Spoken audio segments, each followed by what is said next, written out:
Hello there, and welcome to Roundtable. I'm your host, Adam Cook.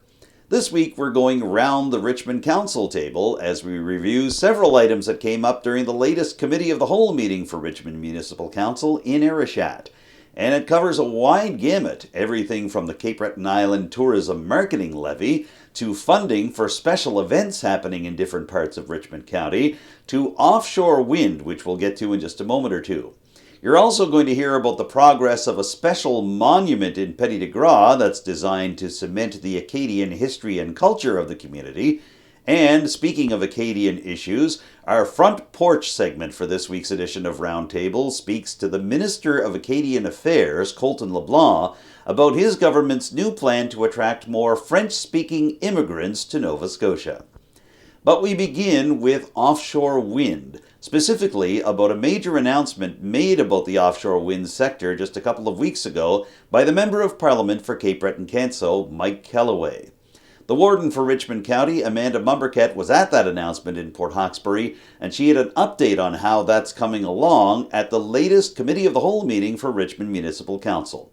Here's Warden Mumberket right now with all the details. Regarding the offshore wind announcement, last week MP Kellaway was in the town of Port Hawkesbury, announcing a $1.8 million investment from the Government of Canada in Net Zero Atlantic to advance the offshore wind energy sector, specifically to build capacity and inclusion for rural, Indigenous, and other equity-deserving communities to benefit from this resource. Net Zero Atlantic and the Confederacy of Mainland Mi'kmaq are also contributing to the project, bringing the total investment to nearly $1.9 million. So it's pretty amazing news. I did want to say a special thank you to Chief Terry Paul for recognizing Mayor Brenda and I as co-chairs of the task force in the announcement. It was really kind of him to do that. We've been working for over a year on this, so that was very, very much appreciated. I think it's pretty exciting that Richmond County has an opportunity to play a significant role in improving our energy security and reducing greenhouse gas emissions.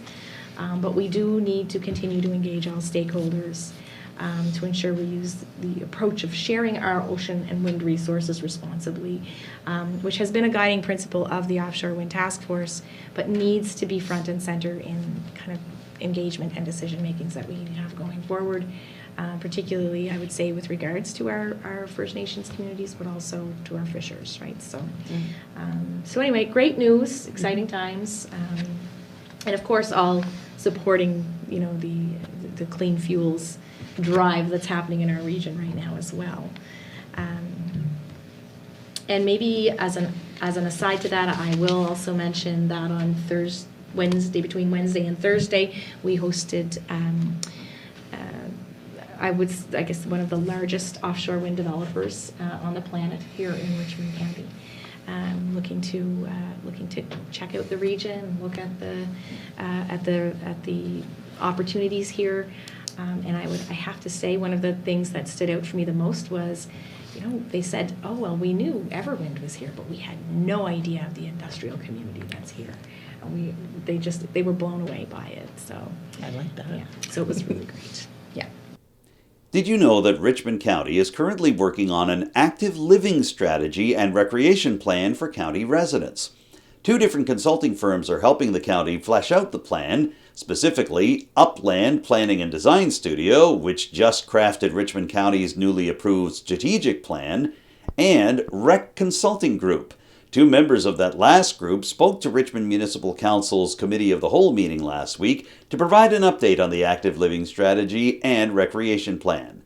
We're going to hear from Max Chauvin in just a couple of minutes, but first of all, to help set things up, here is Carol Jameson of Rec Consulting. First of all, we want to thank you for selecting us, Upland Planning and Design and the Rec Consulting Group, to work with you in preparing your physical activity and recreation master plan. So we're really excited to get the project started. So Max, you take it to the next. Yeah. So there's the project team. The project team is 7 strong and includes my co-presenter this evening, Max Chauvin, and myself, Carol Davis Jameson. And then our third partner from Rec Consulting is Karen McTavish on the lower right. And from Upland, of which I think you people are very familiar with Upland. Yes. Planning and Design. But we have Stefan Cobbler, Anne Harad Wiley, Ryan McLean, and Kevin Cooper. So there's everyone on the team, and you will be most of the time, you're going to have to put up with me as the project manager, but you'll also be working directly with Ryan McLean on the engagement piece, and then Max and Karen and I will be the actual people doing the interviews and the consulting groups and all that kind of good stuff. So this evening, Max and I are pleased to provide a quick overview of our work plan and answer any questions you may have. So the project has 3 phases, with phase 1 starting immediately, with the final plan being presented to you at the end of March. Phase 1 is the discovery and analysis component of the project. It involves us gathering information about the current recreation delivery system in Richmond County. For example, what are the policies and procedures that currently guide your recreation decisions? What is the demographic profile of the county? What and where are your recreation facilities and programs?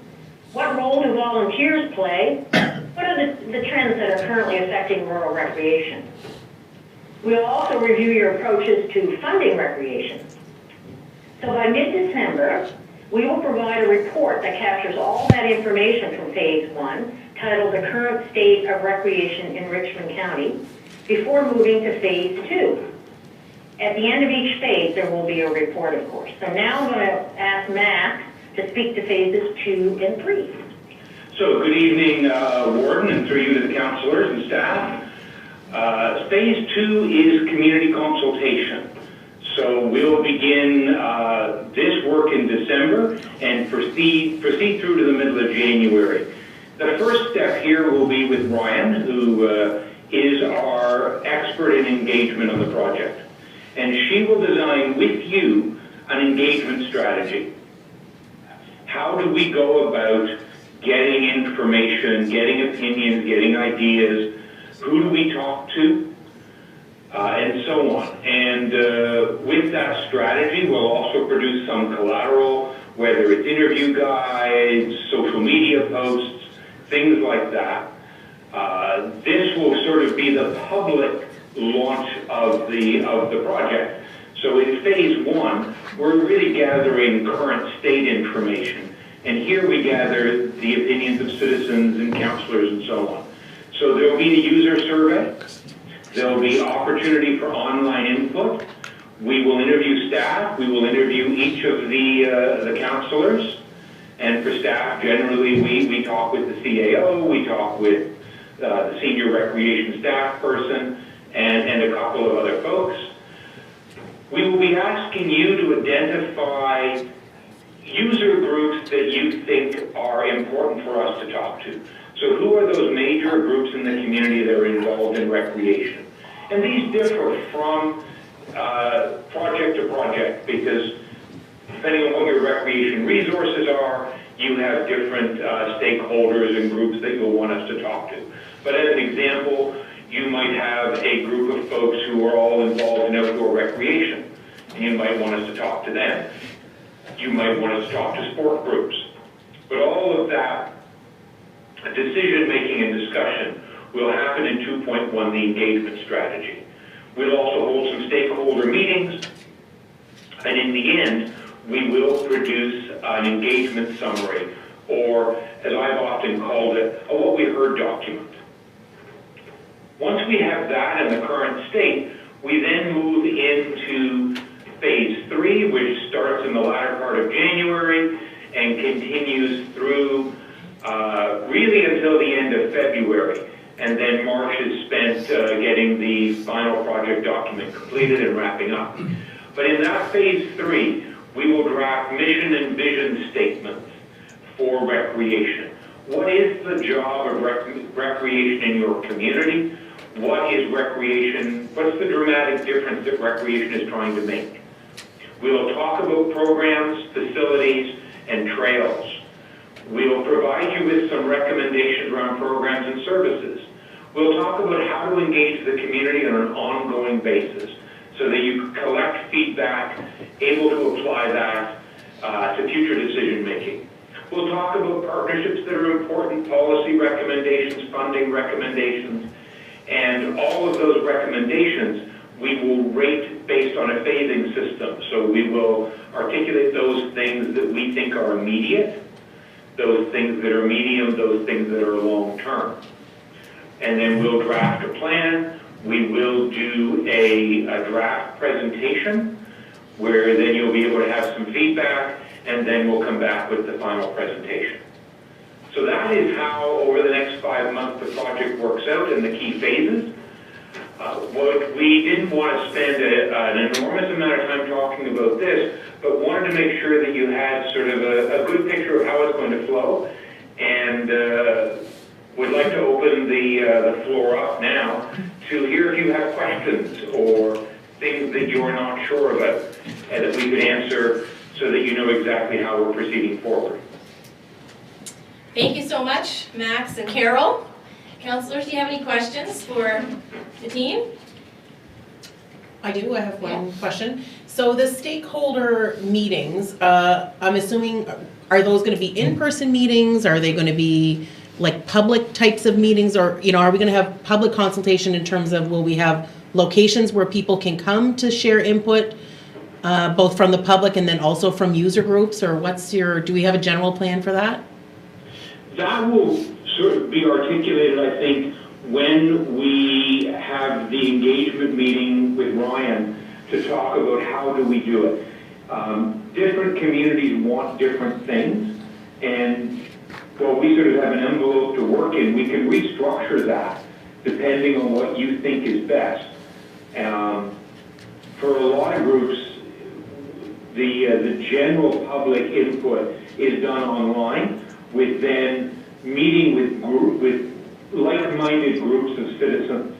I mean, there are examples. We've had meetings where we've put together a group of people who use outdoor spaces, but we've also put together groups that are focused on sports, those that maybe are focused on community halls, cultural groups. There's really a fair amount of flexibility in deciding how to do it, and that's the first step of phase 2 with Ryan, is to get your advice, because, Councillor, the truth is, you know your people in your community way better than we do.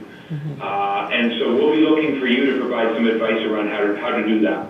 And if I could add to that, we're also, part of that engagement or dealing with stakeholders is we want to draw upon your knowledge of the community to try to talk to people that are not currently participating in recreation and find out, well, what holds them back, what are the barriers to participation, because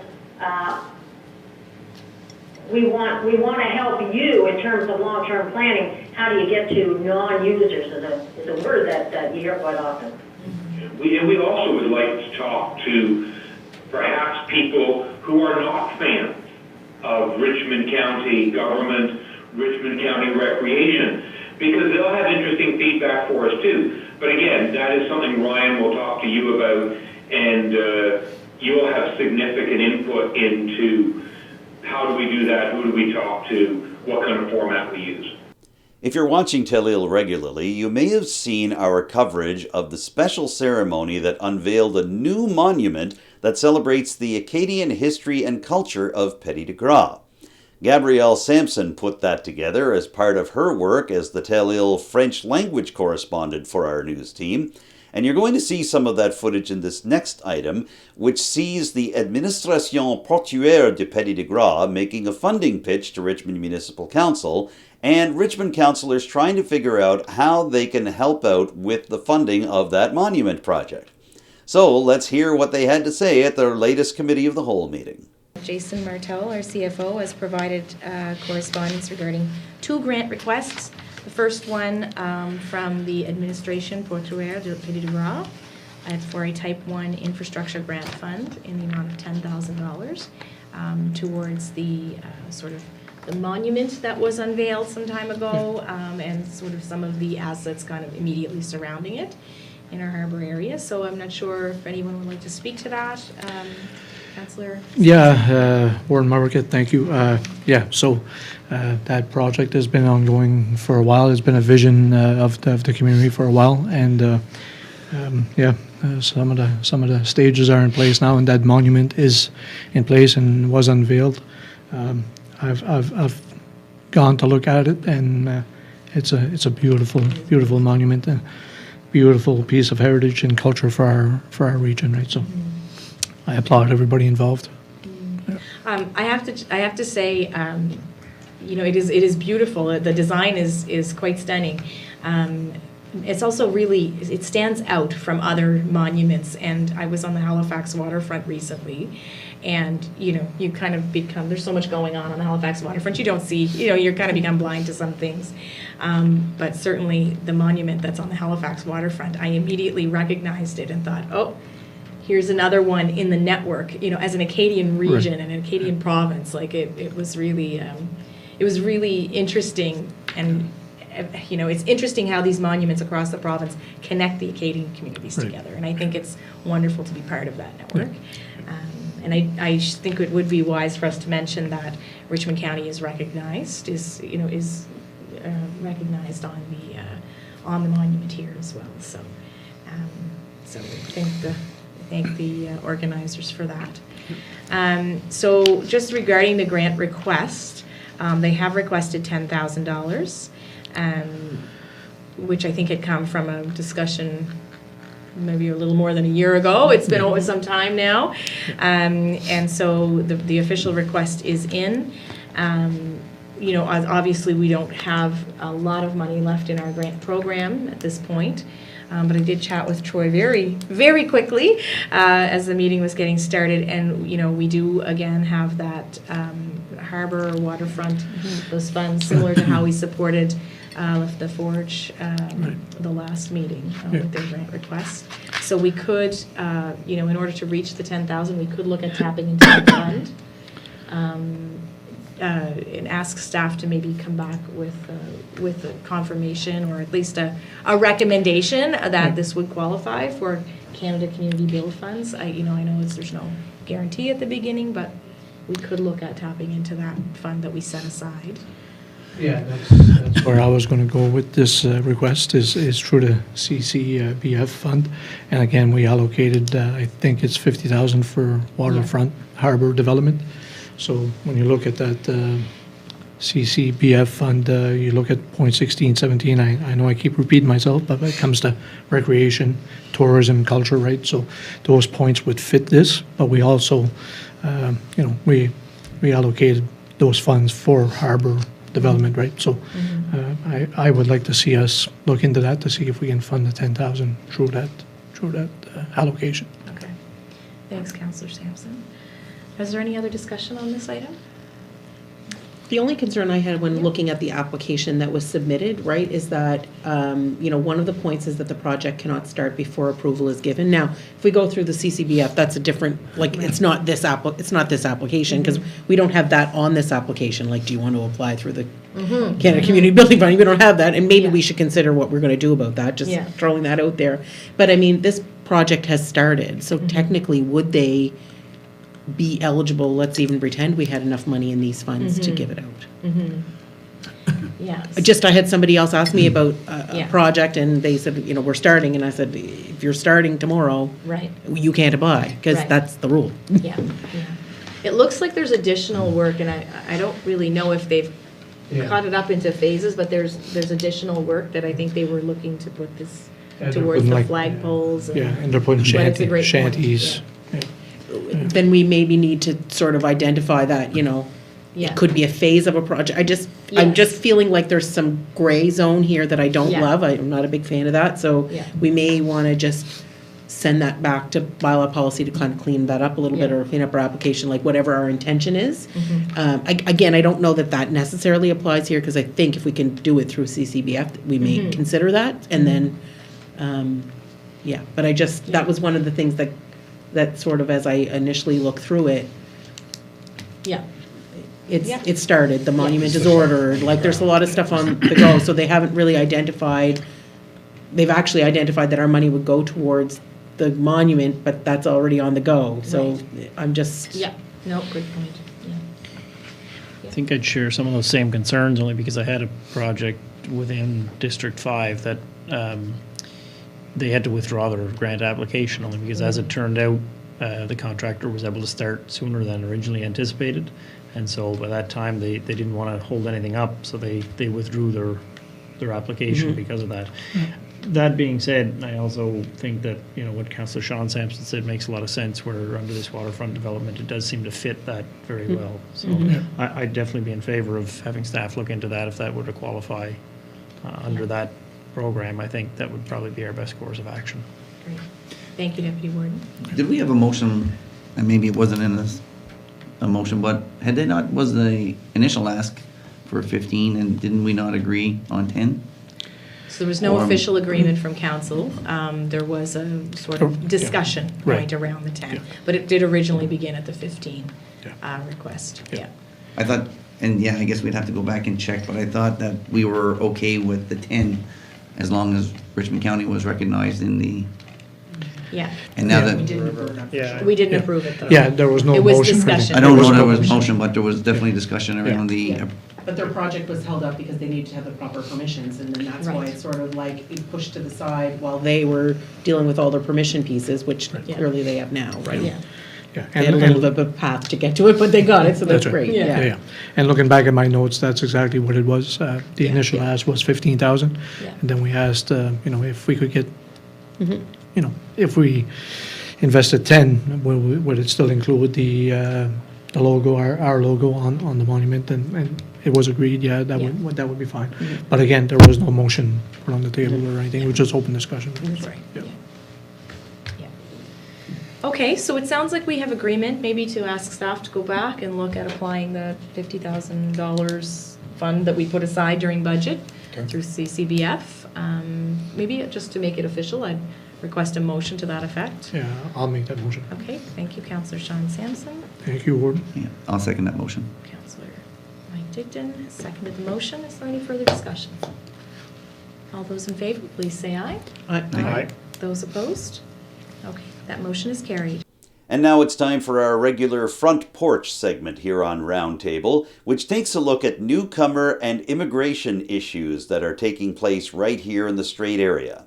For this week's Front Porch, we're going to stick with the Acadian theme of our previous item and speak to Nova Scotia's Minister responsible for Acadian Affairs and Minister responsible for La Francophonie, Colton LeBlanc.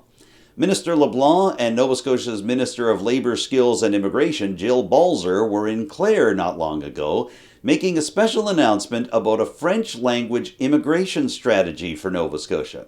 Here, as part of our latest Front Porch segment, is my interview with the Minister responsible for Acadian Affairs, Colton LeBlanc.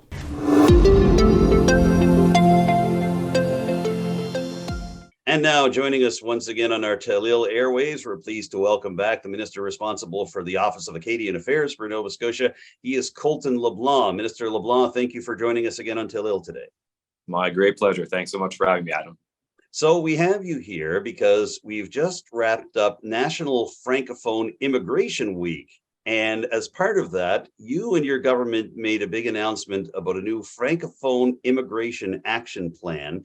And I just wonder, can you give me a bit of a sense on why and how this plan came together? What was the purpose behind unveiling this particular strategy? Yeah, so this is the government's second immigration action plan for Francophone communities. The previous one ended last year, so it was important for our government as we recognize the importance of Acadian Francophone communities in our province to continue the work that was started under the previous plan and to build on that with collaboration and with our Francophone partners across the province, including la Fédération Acadienne de la Nouvelle-Écosse, Conseil scolaire acadien provincial, l'Université Sainte-Anne, le Conseil de développement économique de la Nouvelle-Écosse, to get their feedback and how we can improve that. Because as a government, we have a very ambitious goal to double our population to 2 million here from here to 2060. And it's very important that we continue to support our vibrant Acadian Francophone communities by doing so. Now, you just mentioned the government's plan to double the population to 2 million. We just passed the 1 million threshold. A large part of that was because of immigration and settlement here in Nova Scotia. Are you finding that that's the general case looking at Acadian regions across the province, that it's one thing to say that the birth rate needs to be consistent, but it's quite another thing to say that population growth is going to be guided largely by immigration in the coming years? That's absolutely right. Is that when we look at growing our population, of course, birth rates are going to be important, but as well as looking at international immigration, as we can call it, but also internal migration. We know that we've seen throughout the pandemic, of course, that many Canadians have decided to call Nova Scotia their home, and we've welcomed them with open arms. So we have, the best quality of life, I'd argue, in the country, if not around the world. So that's, of course, the biggest incentive for folks to choose Nova Scotia as their new home. But we know that, welcoming newcomers to our province, diversifies our region and our province, makes it more inclusive, and ensures that, there's a special vibrancy that we can see in our population. So with that, controlled population growth is important, as it helps us address the certain challenges that we're seeing in today's society, whether it be skilled trade shortages or shortages, human health resource challenges that we see in healthcare. So these are all parts of the equation that we're looking through as a government. So can you give us a sense of what countries or parts of the world you might be targeting? I mean, France is the obvious answer, but there are, of course, French-speaking populations in many different continents around the world. Are there any other specific countries that you and your department are looking at right now? Yeah, so this is I wouldn't say it's restrictive on any francophone individual from any country, frankly. And again, as I pointed out, very interested in internal migration. There's lots of francophone communities in our own country. And lots of francophones that are interested in coming to Nova Scotia. What we have seen, among the Atlantic provinces, for example, is that Nova Scotia has the highest retention rate for newcomers among the Atlantic regions. We're at 71% for newcomers that decide to stay here permanently, and we have a target as a government to at least meet 75%. So, as a government, we recognize the importance of immigration, and we're committed to doing so as we move forward. Now, you mentioned the targets that you're hoping to hit, and I noticed with some interest that you are hoping to reach beyond the national average for immigration and retention of francophones to Canada. That's 4.4%. And I just wonder, does setting that target for Nova Scotia seem like a reasonable thing right now, just based on what you're seeing? Yeah, so what we've seen in the last number of years is that the number of newcomers in our province was about 1% that were francophone, and last year it was above 6%. So we have made significant progress, and that, I think, speaks volumes to the success of the previous action plan, and of course the collaboration that we've seen with our francophone partners, and of course the lead of the Department of Labor, Skills and Immigration on this file as well. What we've stated and what we've heard, and then it's reflected in this plan, is that as a government, we want to meet or exceed the targets based on the federal government. They are sort of the gatekeeper, when we look at immigration pathways, but we do as a province have the provincial nominee program. And then that's why, Minister Balser also announced last Monday when we were in Clare for the Francophone Immigration Forum, is that 150 qualified people that were in the federal program were going to be asked to submit their application to come in through the provincial program. That's more of a labor targeted initiative. And these people have a high proficiency in French. They are Francophone rather. And then they have also a high proficiency in English, enough to establish themselves in Nova Scotia. And these are, folks from different backgrounds, different professionals from the medical background, including. So we're very excited to see those folks come in and help us as we embark on the next step of our Francophone immigration journey. Just from an anecdotal perspective, Minister LeBlanc, you mentioned Immigration Minister Jill Balser. You two made the announcement about the new Francophone immigration action plan, as you mentioned, just this past week in Clare. Can you give me a sense on the perspectives the two of you bring to the table? You, of course, are the MLA for the riding of Argyll and Yarmouth County, and she is the MLA for Digby. There are several very, very deeply Acadian communities in Digby County along that French shore. So I just wonder what kind of working relationship the two of you had in putting this action plan together.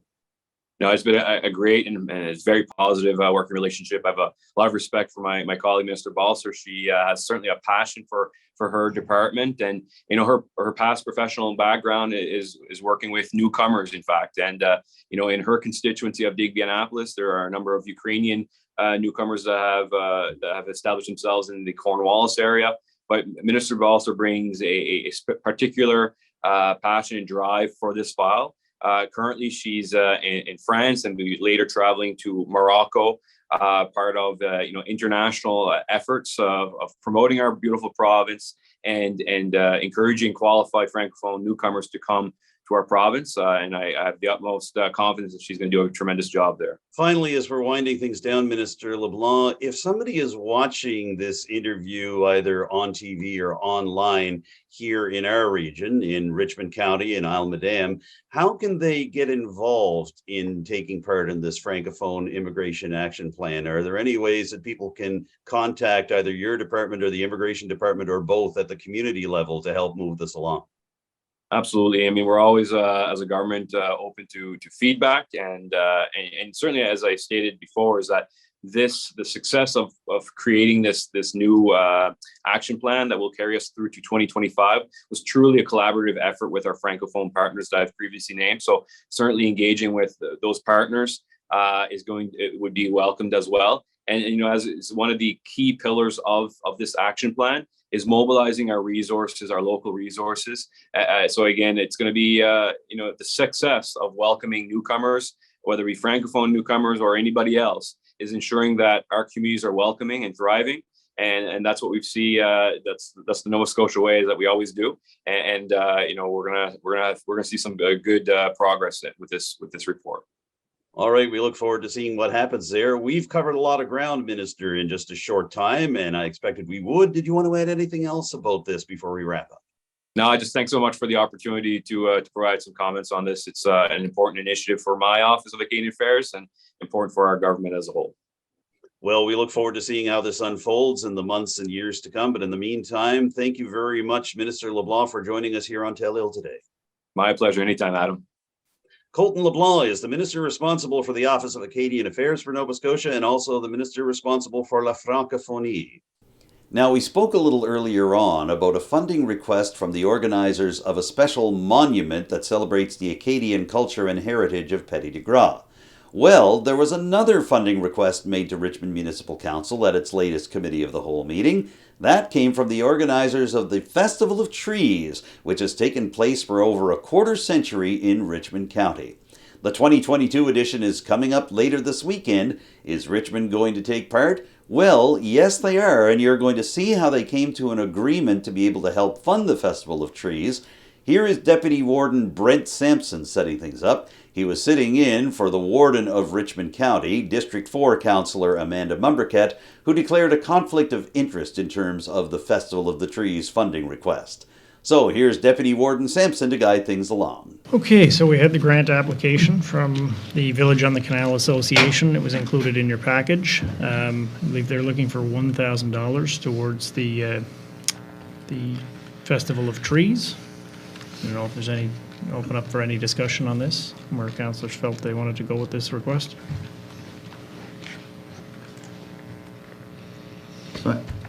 So I guess a couple of things I would say, if it's okay. Yeah. I mean, it's certainly an event that draws a lot of people to the St. Peter's area and St. Peter's and surrounding areas every year. It is their 25th anniversary, so that is a bit of a special event. Of course, knowing that the warden would need to remove herself from the discussion, and also knowing our typical practice of asking people in terms of their district funds, we sort of chatted a little bit about her feelings about, could we make a decision on her fund, and she was comfortable with us doing whatever we decided as a group that we would do. Her pot of money is pretty little right now, $538. So, even if we drained her fund, we're not going to get all the way to the $1,000. So I just wanted to say that, I guess, as we discuss it as the rest of council, that she'd be willing to put some money in. I will also, on my own behalf, my district is very close to District 4, and I would be willing to put some money in on that as well. So I'd be comfortable with putting $250 of my own pot of district funds to get us to the $1,000, and then just leave the rest kind of open to everyone else to see what they think. So, I guess, I don't know if we're going around the table or whatever, crisscross, but I guess, you know, and I agree with you, Councillor Sampson, that, you know, it is a big event down there, and St. Peter's, you know, fortunately has the, I guess, the most true traffic going through of anywhere probably, then, so the warden gets stuck with the bigger bills, and that's great to see that she's almost empty. But I guess in the gift of Christmas, I think, honestly, we're not winding down, but it's the money's dwindling. So I would be okay to go 200. Honestly, I would be okay if everybody was in agreement to go 200 from each district, just to I guess soften the blow and leave the warden with $338 to in her own, and that would leave our pot, Our regional fund. Where it's at, yeah. to be able, if Yeah, and I'm okay with that, because chances are, there's residents from Almaden that's going to take that Festival of Trees in. It's a great event. So, yeah, I'm sure that residents from my district and Councillor Dugton's district is going to make the trip to St. Peter's. Chances are I'll make that trip as well, so, yeah. I was looking forward to spending the warden's money, but I guess not. I guess we're going to leave her off the hook this time, but, yep. No, I'd be in agreement with that. No, that seems very reasonable to me. I'd be fine with that as well. so, I'll make a motion that $200 from each district be allocated to the grant request for the Festival of the Trees, or Village on the Canal Association, I guess, whatever. Okay, we have a mover. Do we have a seconder? I'll second that.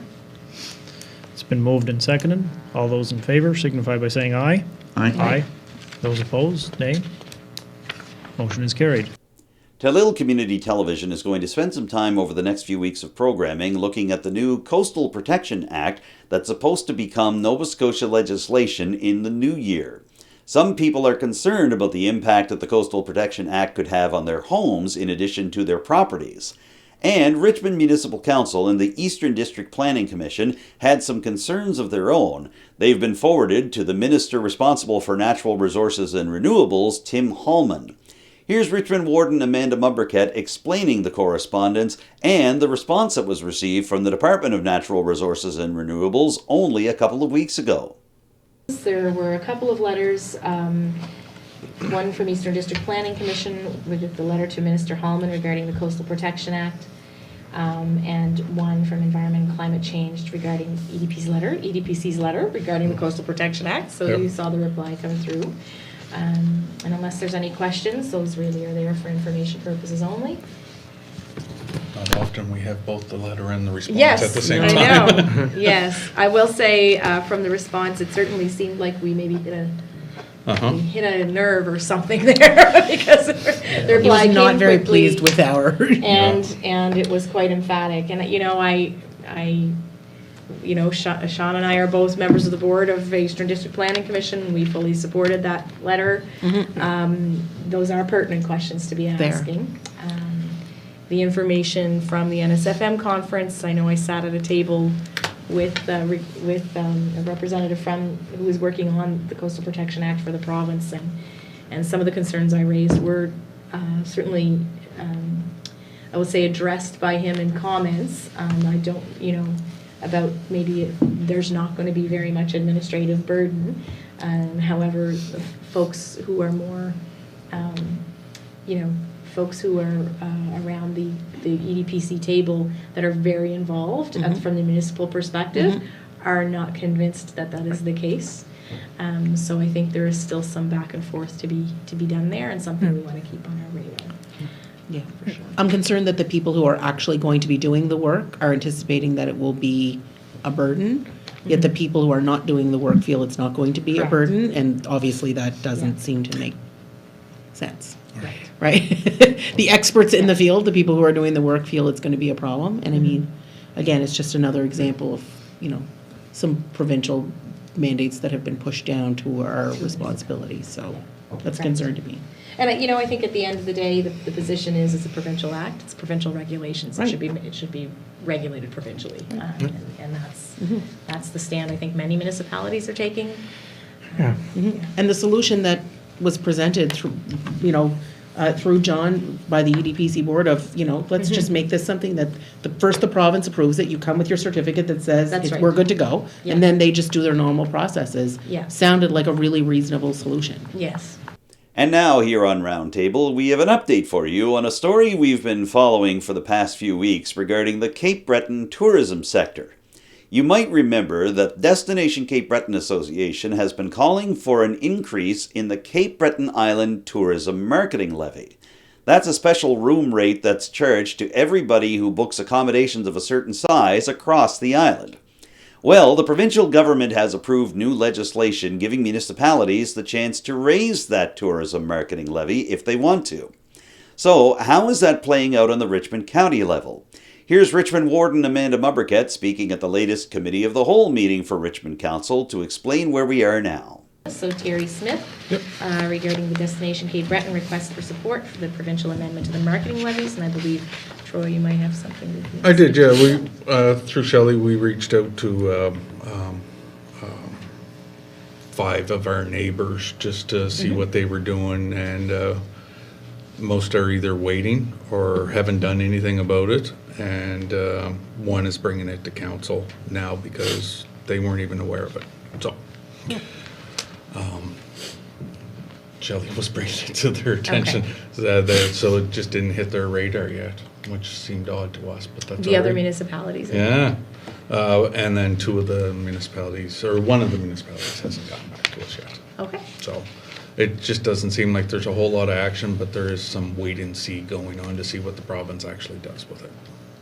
So the province has indicated, though, that they're going to say that, the levy will apply if you have at least one.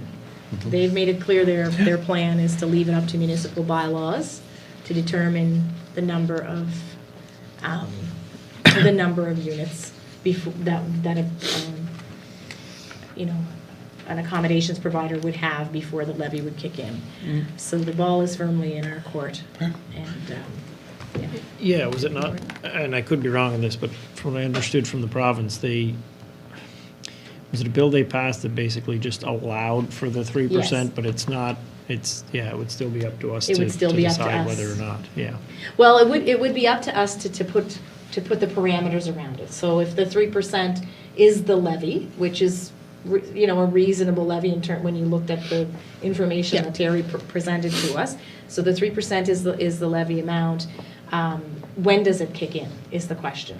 Does it kick in if you have one accommodations unit that you rent, whether it's an Airbnb or a B&B or whatever it is, short-term rental, or does it kick in at 10, which is where the current bylaw is? And as Terry was expressing concern about the unfairness of that, and I know certainly it's something that I'd heard quite a bit about when I was in my previous life at the Chamber of Commerce. So to create that even playing field would be to apply to all, and I think that was the request that Terry was making for us.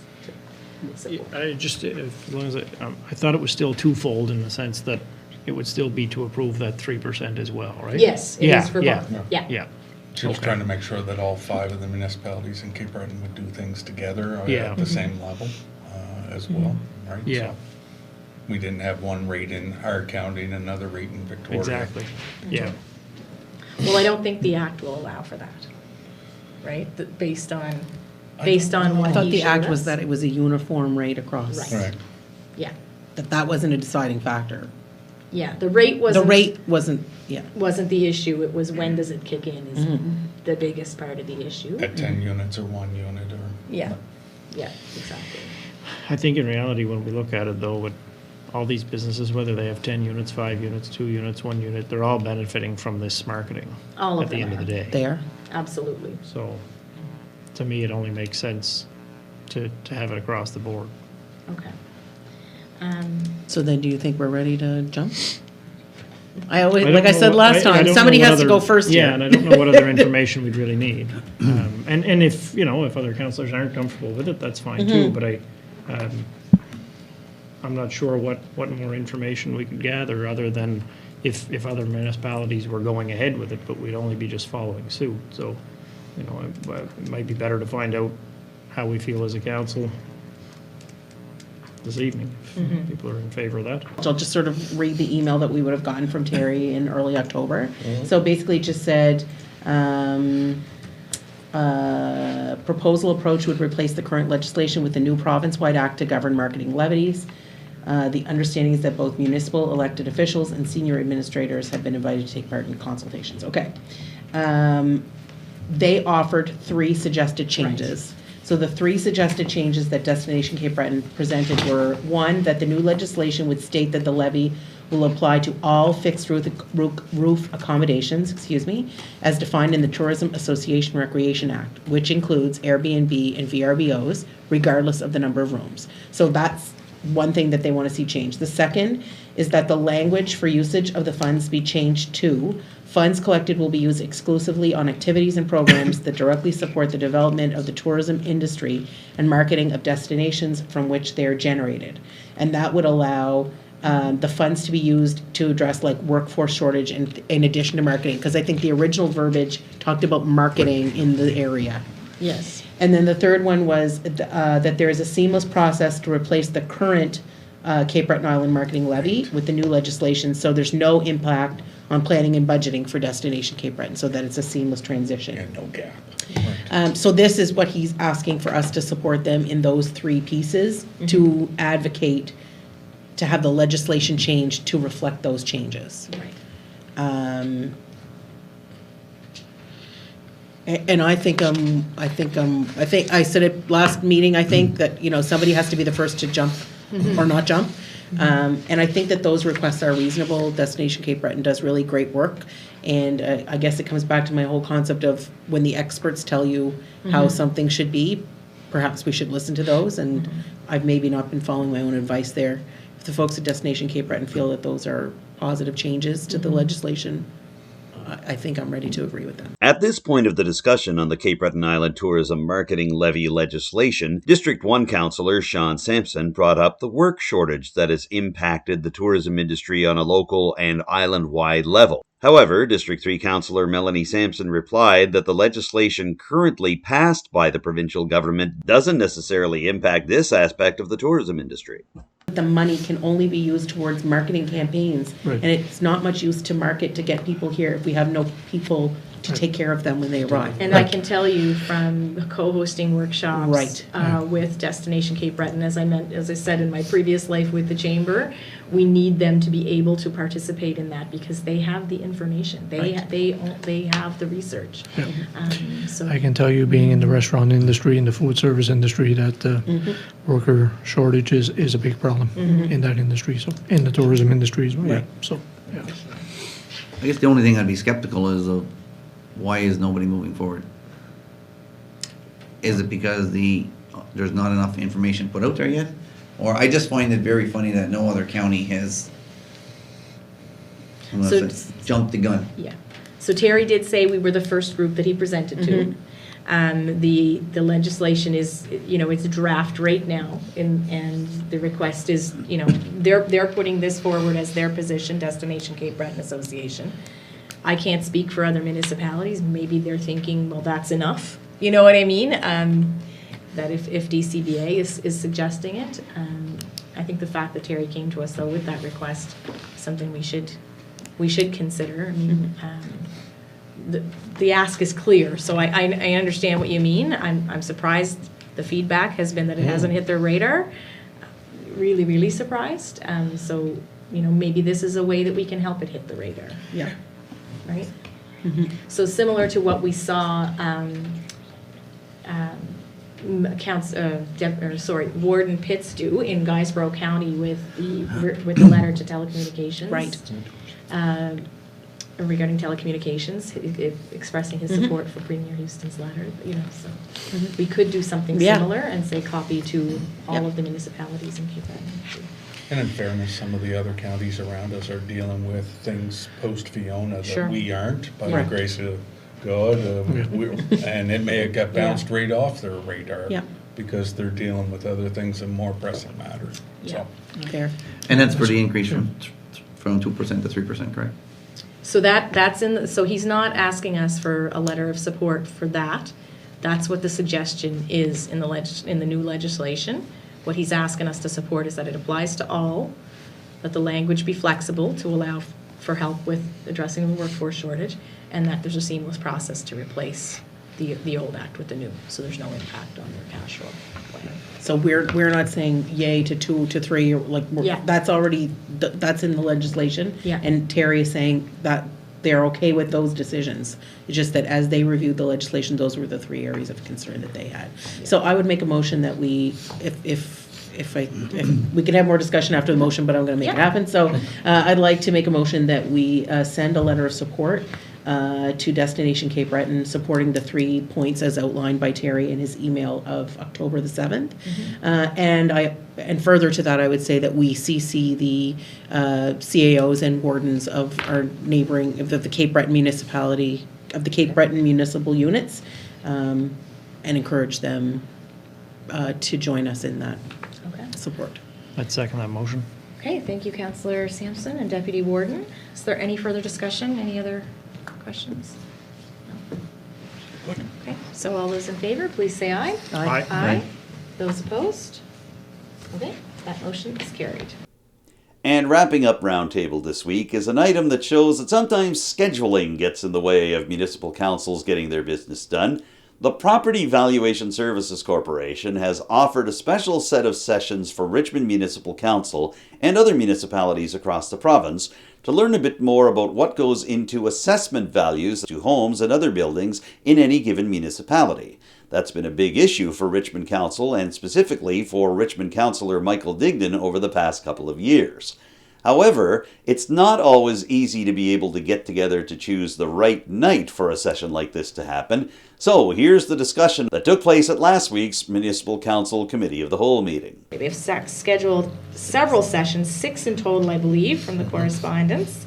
I guess this is just a call for councillors to maybe consider registering.